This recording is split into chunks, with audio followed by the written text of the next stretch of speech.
What if everything you thought you knew about Lucifer was wrong?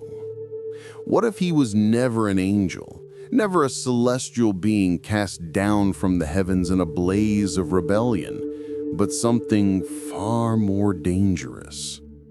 In the highlands of Ethiopia, time seems to move differently. Monasteries carved into cliffs hold secrets older than empires, and within them are scrolls wrapped in leather, written in a language few outsiders understand. Ge'ez, the sacred tongue of Ethiopia's ancient Christianity. These texts, untouched by the Roman and Greek influences that shaped Western religion, preserve a spiritual history long ignored. And buried deep within them is a revelation that challenges one of Christianity's most enduring figures, Lucifer. According to these scriptures, Lucifer may not have been an angel at all. He may have been a man, a king who dared to ascend beyond his divine station, a ruler whose arrogance mirrored cosmic rebellion and whose legacy became legend. In this video, we dive into Ethiopia's forbidden scriptures to explore the possibility that Lucifer was not born in the clouds, but rose from the earth in flesh and blood. We'll uncover the mysterious figure of Helel Ben Shahar, analyze the verses from Isaiah that Western traditions misread for centuries, and walk the forgotten corridors of ancient scrolls like the Book of Enoch and the Kebra Nagast. So stay until the end as we unearth the truths long buried under dogma and empire.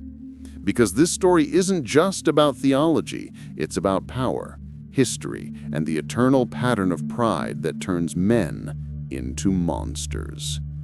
And maybe, just maybe, it will make you ask, who wears Lucifer's crown today? If you're ready to question the foundations, hit like, subscribe, and drop your thoughts in the comments below. When most people think of ancient Christianity, they think of Rome, Jerusalem, or Greece. But what if the oldest surviving threads of biblical truth were hidden in the highlands of East Africa? Far from the gilded cathedrals of Europe, atop the craggy plateaus of Ethiopia, lies one of the world's most ancient and most misunderstood Christian civilizations. Here, amid rugged mountains and sun-scorched stone, are monasteries older than most nations, churches carved directly into rock, and priests who speak a language older than Latin itself, Ge'ez. This is not a fringe community or modern reinterpretation. The Ethiopian Orthodox Tewahedo Church, established in the 4th century AD, has preserved a version of Christianity that predates many Western traditions. And crucially, it maintains a biblical canon that includes texts long considered apocryphal or outright heretical in the West. While the Roman Church was defining orthodoxy in gilded halls, Ethiopian scribes were preserving a living, breathing faith rooted in oral tradition, scrolls passed hand to hand, and spiritual authority untainted by empire. These aren't just religious differences, they're historical ones, and they matter deeply when we begin to ask who or what Lucifer really was. In Ethiopia, scripture is not just what fits between the covers of a Western Bible. It includes texts like the Book of Enoch, Jubilees, and the Book of the Mysteries of Heaven and Earth, books that speak of celestial wars, divine hierarchies, and kings who dare to rival heaven. Many of these texts exist today only in Ge'ez and have survived thanks to the tireless preservation efforts of monks in remote, often inaccessible monasteries. Imagine walking into one of these churches. No electricity, no modern lighting, only the glow of candlelight flickering against stone walls, illuminating scrolls wrapped in leather and incense smoke curling through ancient air. It's here, in this silence, that truths long buried in the West still speak. To the Ethiopian mind, The line between heaven and earth was always thinner. Angels walked among kings. Prophets spoke not just of spiritual matters, but of real rulers and empires.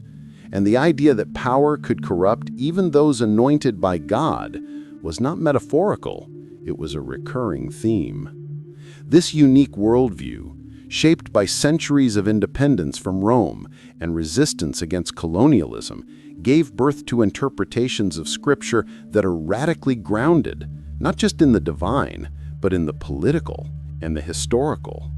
Lucifer, then, was not just a spiritual adversary, he was a pattern, a warning, a story that repeats itself in kings who rise too high, forget their place, and fall. Ethiopian Christianity preserved that warning, even when the rest of the world turned Lucifer into a horned myth. And so the journey begins, not with demons or dragons, but with dusty scrolls in mountain sanctuaries and the voices of monks who kept a different version of history alive. But who exactly was this human Lucifer, and how did Western tradition turn a man into a myth? In Part 2, we unravel the transformation and the mistranslation that changed everything. What if Lucifer was never meant to be a fallen angel, but a fallen king? For centuries, Christian doctrine has painted a clear picture. Lucifer, the morning star, was an angel of unmatched beauty who rebelled against God and was cast out of heaven. But that image, so deeply embedded in Western imagination, might not be as biblical as we think. The entire concept hinges on a single verse, Isaiah 14:12. How you are fallen from heaven, O Lucifer, son of the morning. This is where the name Lucifer appears in most English Bibles. But when we peel back the layers, linguistically, historically, and theologically, a very different narrative emerges.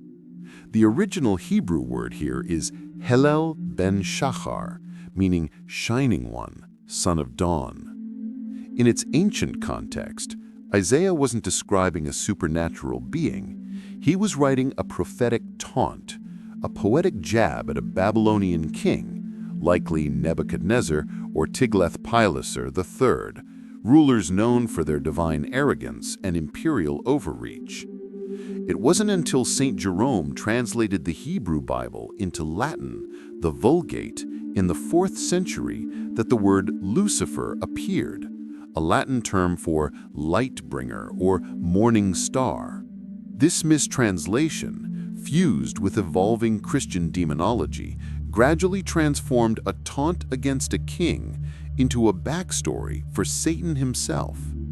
But in Ethiopia, this transformation never fully took hold.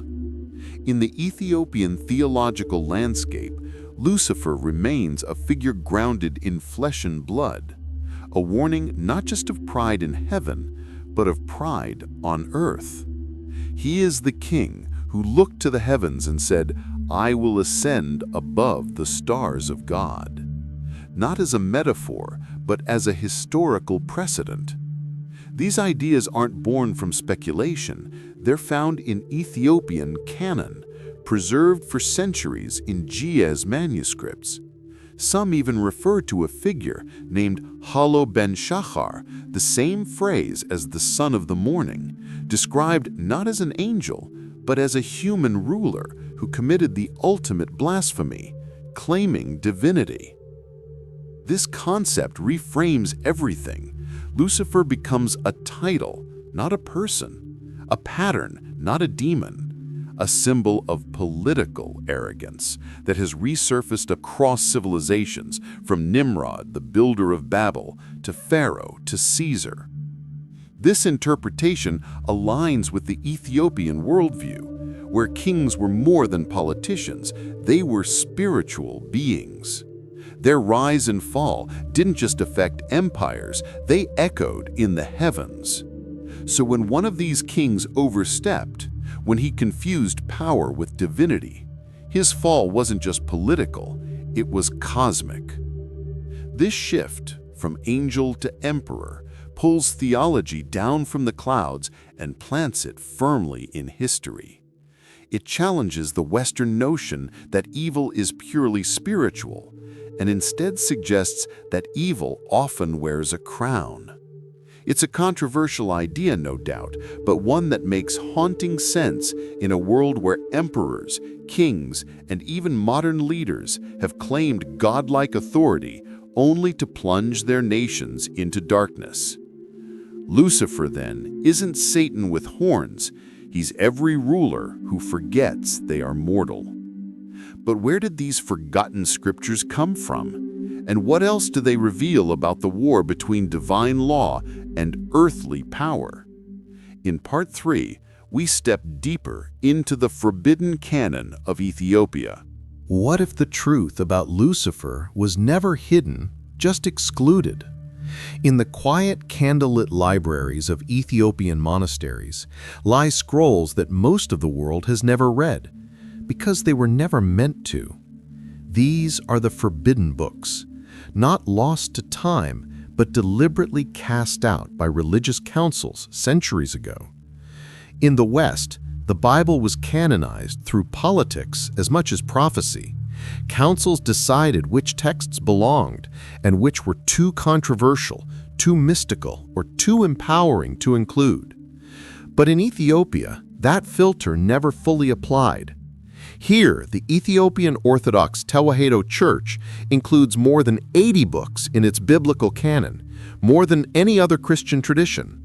Among these are the Book of Enoch, the Book of Jubilees, and the Book of the Mysteries of Heaven and Earth, texts that paint a vastly different spiritual landscape. These writings don't just speculate about fallen angels. They speak of kings and empires, celestial wars, and human rulers who tried to merge the throne of earth with the throne of heaven. In them, Lucifer is not a winged traitor, but a recurring figure, a man, a king, a tyrant whose pride spirals into cosmic disaster. The Book of Enoch, for example, introduces the idea of divine watchers, angels who descended to earth, took human wives, and birthed giants. But it also warns of leaders who defy divine law, challenging the very structure of heaven. The Book of Jubilees expands on Genesis, adding depth to ancient stories of rebellion and divine judgment. And then there's the Book of the Mysteries of Heaven and Earth, one of Ethiopia's most provocative texts. Preserved only in select monasteries, it describes rulers whose rise echoes the mythic fall of Lucifer. These kings, claiming divine right without divine wisdom, usher in destruction and despair. They are described as sons of the morning, but their light is always short-lived. Perhaps most fascinating is that these books are not metaphors. In Ethiopian tradition, they are warnings, real records of spiritual patterns playing out in human politics. Imagine opening a leather-bound scroll and reading words that have not changed in over 1,000 years. No editors, no redactions, just raw, unfiltered spiritual history. This is what Ethiopian monks have preserved. And why have these texts remained hidden? Because they don't just challenge theology, they challenge power. Western Christianity built an empire around the idea of a spiritual Satan, a singular evil that could be feared, fought, and blamed. But if evil is human, and if Lucifer is a title that men wear, then the problem shifts from the invisible to the institutional. That is dangerous knowledge, and dangerous knowledge has always been buried. Ethiopia, in this sense, becomes more than a location. It becomes a vault of inconvenient truths, a mirror held up to the sanitized history of empires. And in that mirror, we don't see monsters. We see kings, politicians, even prophets. Lucifer's story, as preserved in these forgotten books, is not about horns or fire. It's about hubris, about men who rise too fast, too high, and forget they are not gods. One such man was Helel Ben Shahar, but he wasn't alone. In Part 4, we uncover the ancient profile of the fallen king and how his ambition sparked a pattern of ruin across time. He was called the morning star, not because he brought light, but because he burned out. Among the ancient scrolls kept in Ethiopia's stone monasteries is a name whispered with reverence and warning: Helel Ben Shahar. In Hebrew, this phrase means shining one, son of dawn. It's the very same title that appears in Isaiah 14:12, what the West later mistranslated as Lucifer. But in the Ethiopian tradition, Helel Ben Shahar is not an angelic traitor. He is a king, a ruler of great power and greater pride. His story, according to some interpretations of Ethiopian sacred texts, is not just metaphor. It is the origin pattern of human arrogance. He was a monarch who sought to do what only gods were meant to do: claim the heavens. Not content with earthly dominion, he declared himself divine, demanding worship not as a servant of God, but as God himself. This wasn't an isolated tale. The story of Helel Ben Shahar echoes across civilizations. In the tower-building defiance of Nimrod, who tried to reach the sky. In the pharaohs, who called themselves living gods and enslaved nations. In the Roman Caesars, whose divine status was enforced by armies. Each of these rulers followed the same arc: ascend, defy, fall. What makes the Ethiopian account unique is that it doesn't treat these as moral fables, it treats them as cosmic events. Kings are not just politicians, they are spiritual conduits, and when they overstep, the consequences are not only societal, they're apocalyptic. Helel Ben Shahar's name becomes more than a person. It becomes a template, a warning etched in sacred ink. Beware, the ruler who calls himself divine, for he repeats the fall of the morning star. In this worldview, Lucifer is not one being, he is many. He is Babylon, he is Egypt, he is Rome. He is any empire, any king, any president, any prophet who puts their ego above heaven's law. And that's where this idea becomes truly revolutionary. Because if Lucifer is a title given to human arrogance, then history itself is filled with Lucifers. We can no longer confine evil to myth. We must recognize it in the speeches of emperors, in the decrees of tyrants, and sometimes even in the ambitions of those who believe they are doing good. Ethiopia's preservation of this pattern is not simply theological, it's political resistance. In a world of empires and conquerors, Ethiopia has stood as a spiritual stronghold, uncolonized in faith and fierce in memory. By preserving the tale of Helel Ben Shahar, it preserved a warning for all ages, one that whispers again and again. The fall is always preceded by the rise, and pride is always louder than truth, until the fall silences it. But in Ethiopia, pride was not a path to freedom, it was a path to ruin. In Part 5, we dive into the Solomonic lineage and explore how kings were seen not just as rulers, but as divine vessels, capable of saving or destroying entire worlds. What if kings didn't just rule by power, but by divine blood? In most of the world, monarchies are explained through lineage, conquest, or law. But in Ethiopia, kingship was something more, something sacred, rooted in a divine narrative that stretched back to Jerusalem itself. According to Ethiopian tradition, the royal family descends directly from King Solomon and the Queen of Sheba, a union said to have produced a son named Menelik I.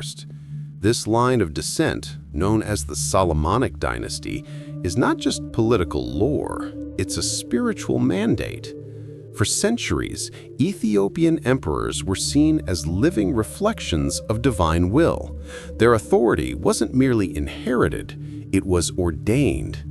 This belief shaped a worldview in which kings weren't just rulers, they were vessels of heaven. Their actions echoed in both earth and sky. Their rise could bless a nation, their fall could curse it. And that belief comes with a terrible consequence. If a king could carry divine authority, then a corrupted king could also embody divine rebellion. This is where the concept of Lucifer as a king finds fertile ground. In the Ethiopian worldview, the spiritual and the political are inseparable. A king who forgets his place, who exalts himself above heaven, repeats the pattern of Helel Ben Shahar. He becomes a new Lucifer, not because he defied God spiritually, but because he tried to become God politically. This belief wasn't just abstract. It was reinforced through centuries of ritual, prophecy, and sacred text. In the Kebra Nagast, Ethiopia's national epic, the Ark of the Covenant is said to have been brought to Ethiopia by Menelik I, solidifying Ethiopia's divine connection. The book repeatedly emphasizes obedience to divine law, not just among priests, but especially among kings. And when kings disobeyed, their punishment wasn't just military defeat, it was spiritual collapse. This dual identity, king and servant, ruler and subject of heaven, meant Ethiopian monarchs walked a spiritual tightrope. Glory and damnation were often separated by pride. Perhaps that's why Ethiopia's theology treats the story of Lucifer so differently. In a culture where kings could literally trace their blood to Solomon, the stakes were higher. The fall of a king wasn't just a political loss, it was a cosmic betrayal. It's no coincidence that some Ethiopian texts describe fallen rulers not with metaphors, but with celestial language. They become stars who fall, light bearers who burn out, not because they were evil to begin with, but because they forgot who gave them their light. And in that forgetting, they became monsters, not supernatural demons, but men with crowns who mistook themselves for gods. This theology doesn't dismiss Lucifer, it redefines him. He's not a singular being cast out once long ago. He's a cycle, a consequence, a role that any ruler, no matter how holy their bloodline, can step into if they lose their humility. In a world still fascinated with royal bloodlines and divine authority, Ethiopia's warning rings clear. Divinity is not a guarantee. It is a burden. But if Lucifer is a pattern worn by kings, who's wearing it now? In Part 6, we bring this ancient warning into the present and explore how modern power may still be haunted by the fall of the morning star. If Lucifer was a man, is he still alive? We've traced the fall of kings through ancient texts and sacred scrolls. We've seen how pride, cloaked in royal robes, has mirrored the original rebellion. But now the question becomes uncomfortably present. If Lucifer was a man once, who wears his crown today? In the Ethiopian tradition, Lucifer is a title, a role repeated by rulers who defy divine order. And history, both ancient and modern, is full of men who fit that mold. From emperors who claimed divinity, to dictators who demanded worship, to political leaders who twisted faith into fuel for power, the Lucifer pattern hasn't vanished, it has evolved. Think of leaders who built cults of personality, who surrounded themselves with sycophants, declared themselves saviors, and crushed dissent in the name of destiny. Think of governments that rise on the promise of light, only to plunge their people into darkness. These aren't metaphorical demons. They're real. They sign treaties. They command armies. They appear on ballots. What makes the Ethiopian interpretation so powerful and so unsettling is that it removes our safe distance from evil. Lucifer is no longer a winged creature in hell. He's the man on the podium, the icon on the wall, the voice behind the screen. And worse, he may even be the voice in the mirror. Because pride, unchecked, is not exclusive to kings. But this isn't about cynicism. It's about awareness. Ethiopia's sacred texts do not offer easy comfort. They don't paint evil as external or distant. They warn that evil, especially when fused with unchecked power, repeats, not once, but again, and again, and again. The Book of the Mysteries of Heaven and Earth, preserved in remote monasteries, speaks of rulers who rise like stars and fall like comets. It warns against trusting leaders who claim divine right but lack divine wisdom, against those who speak of heaven but act from ego. In these texts, Lucifer is not one man. He is many. He is a pattern of human ambition unanchored by humility. He is a reminder that the most dangerous evil is not mythical. It's institutional, political, charismatic.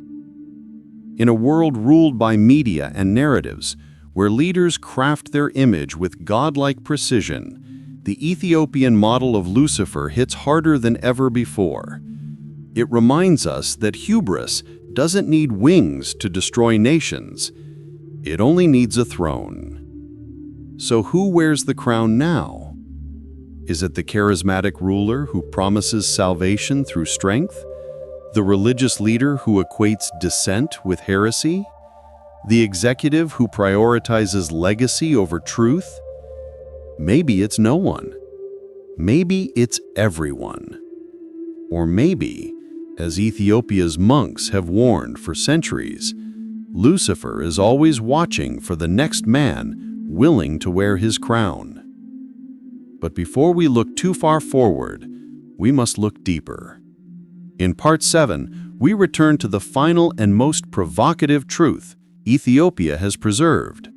Lucifer is not a being to be feared, but a mirror we must dare to face. What if the greatest danger wasn't the devil, but forgetting where he truly hides? For thousands of years, Lucifer has been depicted as a horned demon, a fallen angel, a dragon in the depths. But what if we've been looking in the wrong direction?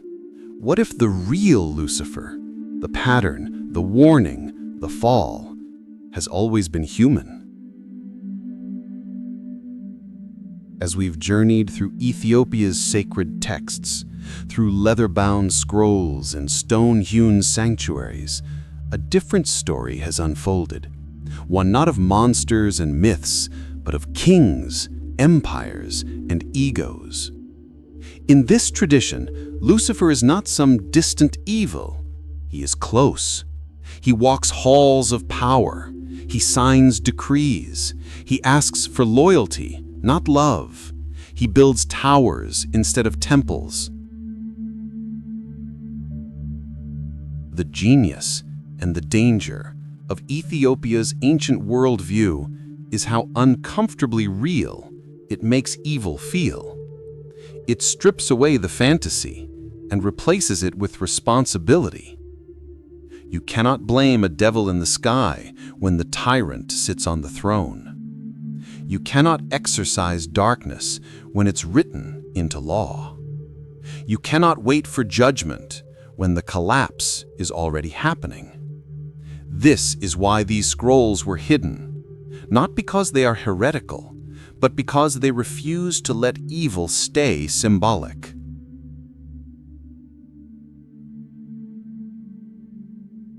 In a world obsessed with stories of good versus evil, Ethiopia dares to tell a different one. That pride, not horns, is the first sign of corruption.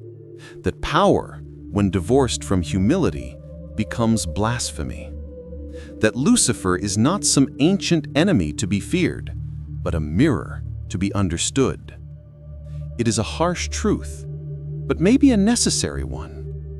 Because when we look into that mirror, we see not just kings and tyrants, we see ourselves, our own ambitions, our own justifications, our own quiet moments of thinking we know better, deserve more, belong higher.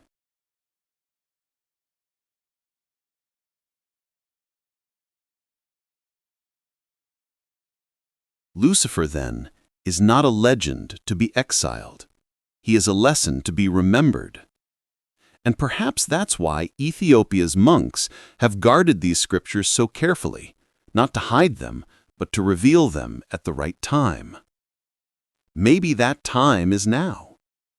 If this journey opened your eyes to a different truth, don't stop here. Like, subscribe, and in our next episode, we'll uncover another forbidden story hidden deep within Africa's spiritual memory. A prophet erased from Western history, who may have seen the fall of kings before it ever happened. Stay curious, stay bold, and never stop asking, what else have we misunderstood on purpose?